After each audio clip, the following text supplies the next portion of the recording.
دنیا حاصل کرنے کے واسطے دنیا کے نشے میں وہ لوگ دنیا کی طرف جا کے غارت ہو لے کو ہی، برباد ہو لے کو ہی، ہلاک ہو لے کو ہی، فنا ہو لے کو ہی، تو ان کا دیکھو اس کے دل میں خواہش پیدا ہوگی، ایمان والوں کے دل میں انہوں بھی اس کے پیچھے بھاگے جاتے ہیں۔ کئی لوگ اس کے پیچھے گئے اور فنا ہو گئے، برباد ہو گئے، ہاں ہلاک ہو گئے، بولے کبھی سننے کا نام و نشان نہیں۔ میں بھی جا کے ہلاک ہو جاتا ہوں، میں بھی دنیا کی محبت میں جا کے برباد ہو جاتا ہوں، میں بھی دنیا کے نشے میں جا کے فنا ہو جاتا ہوں۔ ان لوگوں کیسا ہو ویسا میں بھی ہو جاتا ہوں، بول کو پیچھے پیچھے پیچھے دنیا کے جاتا اور دنیا غارت کر جاتا۔ اور آج کے حالات کو لے کو اگر بات کیا جائے تو ہمارے پورے ملک میں ہر مسجد میں، ہر مدرسے میں اور جگہ جگہ پہ میٹنگاں چلنے کو ہی کہ 17 تاریخ کو کیا کی جو ہے راجیہ سبھا میں بل کو سکی پاس کرتے بول کے، یونیفارم سول کوڈ کی بل پاس کرنے کا یہ ہے بول کے، اس پہ بہت سارے لوگ چرچے کرنے کو ہی، بہت سارے لوگ بات چیتاں کرنے کو ہی کہ کیا کرنا، کدھر کرنا، اپنا اپنا مشورہ دیو کہ بول کے پوچھے نہیں، بول کے گورنمنٹ پوچھیے، سینٹرل سے اپنا اپنا مشورہ دیو۔ مجھے بھی بہت سارے کالس آئے اور بہت سارے واٹس ایپ میں میسج آئے، بہت سارے گروپوں میں آئے، تمہیں بھی سمجھاؤ کیا ہے، کدھر ہے، کیسا ہے بول کے۔ یہ جو انہیں اب کر رہا تمہارا اسلام تم نہ کب کی سکھا ڈالا یہ سب چیزاں۔ اگر تم لوگ دنیا کو سمجھنے دیں گے تو کبھی کبھار تم نہ طلاق طلاق کا مسئلہ سمجھنے کی ضرورت پڑے گی۔ اگر تمہیں دنیا کو سمجھنے کے پیچھے پڑے رہیں گے تو کبھی کبھار تم نہ NRC کا مسئلہ سمجھنے کی ضرورت پڑے گی۔ اگر تم لوگ دنیا کو سمجھنے کے پیچھے پڑے رہیں گے تو کبھی کبھار تم نہ یونیفارم سول کوڈ کو سمجھنے کی ضرورت پڑے گی۔ میرا مسلمانوں سے کہنا یہ ہے، مسلمانوں تم لوگ قرآن اور حدیث کو سمجھنا ہے، یہ سب چیزیں سمجھنے کی ضرورت نہیں پڑیں گی۔ ہم نے قرآن اور حدیث کو بھی ہے، دنیا کی ہر چیز سمجھ میں آ جاتی آرام سے۔ اور کئی سارے عالماء، کئی سارے علماء حضرات اور کئی سارے لوگ قوم کو ڈرانے کی کوشش کرنے اب جو ہے وہ بل پاس ہو دیں گی تو مسلمانوں کا جینا سخت ہو دے گا، مسلمانوں کا جینا حرام ہو دے گا، مسلمانوں کا جینا مشکل سے مشکل ترین ہو دے گا۔ کون بولنے کو ہے کس کے بارے میں؟ ہم لوگ وہ ہے جو اللہ اور اس کے رسول کی ذات کے بھروسے پہ جینے والے۔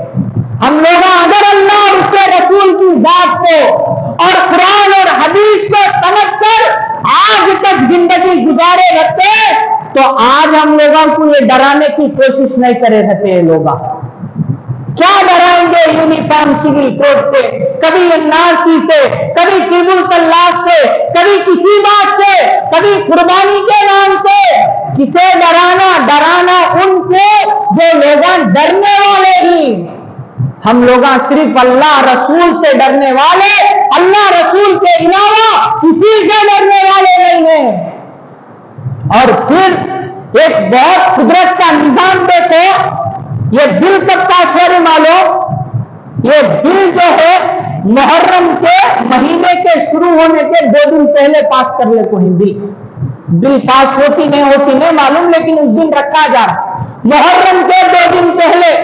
ذرا بل پاس کرنے والے یا پھر مسلمانوں کو ڈرانا کر کے بولنے والے 2 دن کے بعد وہ 10 دن ہمارے اسلام کے ساتھ کیا کیا ظلم ہوا، کیا کیا زبردستیاں ہوئی اور کتنا بڑا لشکر اسلام کو ڈرانے کی کوشش کر رہا، اور صرف 70 پر 2 آدمیاں پورے کے پورے لشکر کو تباہ کر کے بتا ڈالے۔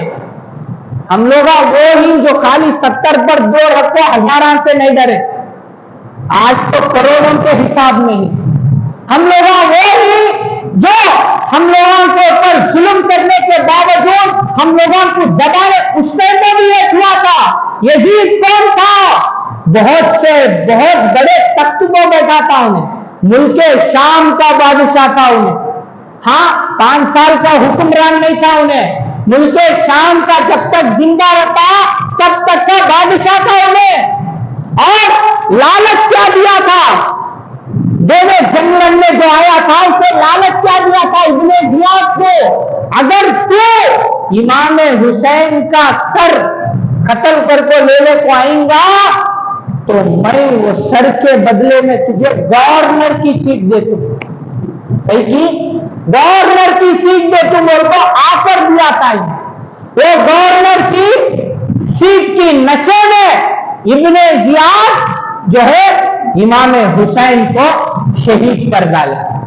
اور کیا ہوا تھا معلوم؟ اگر ہمارے اسلام کی یہ واقعات یہ قصے یہ ہسٹریاں اٹھا کر پڑھیں گے نا تم لوگ بھی نہیں ڈریں گے. تمہاری کمزوری سب سے پہلے کہ تم لوگ اسلام کو جانتے نہیں اور وہ یونیفارم سول کوڈ کے بارے میں بولو سمجھاؤ بات کرو بولتے ہزاروں لوگ بولنے کو ہی ہزاروں لوگ سمجھانے کو ہی. لیکن ہماری بدقسمتی کیا بولے تو ہماری بچیاں جو اسکول کو یونیفارم پہننے کو جاتی وہ شریعت کے سراسر خلاف ہے. اس کو کبھی نہیں بات کرے اس کو کیا نہیں بات کرتا تیری جہالت. ہاں بچیوں کے یونیفارم ایسے گندے یونیفارم اسکول میں رکھے گئے ہیں اور اسے شوق سے پنا کو بلانے کو جا کے چھوڑتا بھی شرم نہیں کرتا. وہ یونیفارم کو بات کرتا کرتا اس پہ بات کر رہے گھگو عقل رہی تو شرم رہی تو 8ویں کلاس سے لے کر 10ویں تک یا سیکنڈ ایئر تک ڈگری تک پھر انجینئرنگ تک تو ننگا نچاتا اسکول کے رولز پر اسکول کے دیے ہوئے یونیفارم پر کبھی اعتراض نہیں کرتا. ننگا نچاتا. اگر یہ ننگا ننگا جو ننگے کپڑے پہنا کو دیکھتا وہ ننگے کپڑے میں کوئی دیکھ کو پسند کرنے کو اسے بلانے کو چل گا تو دونوں بچ کو روتی نہ ویسا روتا. ہاں جیسا اسلام بولا کرتا ویسا اگر ہم لوگ ہماری بیٹیوں کو ہمارے بہنوں کو ویسا لباس پہنیں گے قسم اللہ تبارک و تعالیٰ کی اللہ کے گھر میں بیٹھ کے بولنے کو ہو منبر رسول کو بیٹھ کے بولنے کو ہو ایک جنا بھی 1000 کوششاں کریں گا تب بھی ہماری بیٹی کے اوپر یا پھر ہماری بہن کے اوپر انکی اٹھا کو نہیں دیکھ سکتا. کتنے گھنٹے گھریا تو بھی دکھتا نہیں ہے کہ اندر کیا ہو. وہ اسلام کا لباس وہ اسلام کی عقل مندی 1400 سال کے بعد ایسا اسکول کے یونیفارم کے نام پر ہماری اسلام کی بیٹیوں کو ہماری اسلام کی بہنوں کو ننگا نچایا جائے گا وہ تو معلوم تھا. اس لیے 1400 سال پہلے اسلام نے شریعت کا ایک اصول بنا دیا شریعت کا ایک قانون بنا دیا. عورتیں اپنے ہتھیلیوں کے علاوہ اپنے پاؤں کے تلووں کے علاوہ اور اپنے چہرے کے علاوہ اپنی ساری چیزوں کو پردہ کر کے رکھے ہمیشہ ہمیشہ کے لیے. کون عمل کر لے کو ہے؟ آج بھی کئی ہزار اسکول ایسے ہیں بچی 8 سال کی ہو جاتی 10 سال کی ہو جاتی 12 سال کی ہو جاتی 15 سال کی ہو جاتی لیکن بچیوں کے یہ گڑگے دکھلے تو رہتے. ہزاروں اسکول ایسے ہیں. کبھی شرم نہیں آتی رہے ویسا ننگی تو تیری بیٹی کو بھیجنا پسند ہے دوسرا اسے پسند کر کے لے لے گیا تو وہ پسند نہیں. ننگی بھیجتا کر دو. کبھی تیری شرم یہ گوارا نہیں کری کبھی تیرا ضمیر تیرے سے سوال نہیں کرا میری بچی کے پاؤں دکھا کے میں اسکول بھیج لیتے ہو. ہاں شرم نہیں آتی کیا تم لوگ ہمت کر کے جا کے اسکول میں بات نہیں کر سکتے اور بول نہیں سکتے؟ بولنے کے بعد اسکول والے بھی مان لیتے لیکن یہ ہجڑا جانے کچھ تیار نہیں. گیا تو نہ مان لیں گے اسکول والے.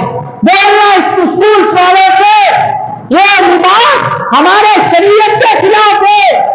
یہ کپڑے ہماری بچی کو ننگا کر کے دکھا لیتے ہیں. یہ کپڑے ہمیں پہنا تو نہیں بھیجیں گے اور ریڈ کلر میں ہمارا اسلام جیسا لباس بولتا ویسا لباس پہنا کو بھیجیں گے. میں بات برقع کی نہیں کر لیتے ہو نقاب کی نہیں کر لیتے ہو اسکارف کی نہیں کر لیتے ہو صرف پیجامے اور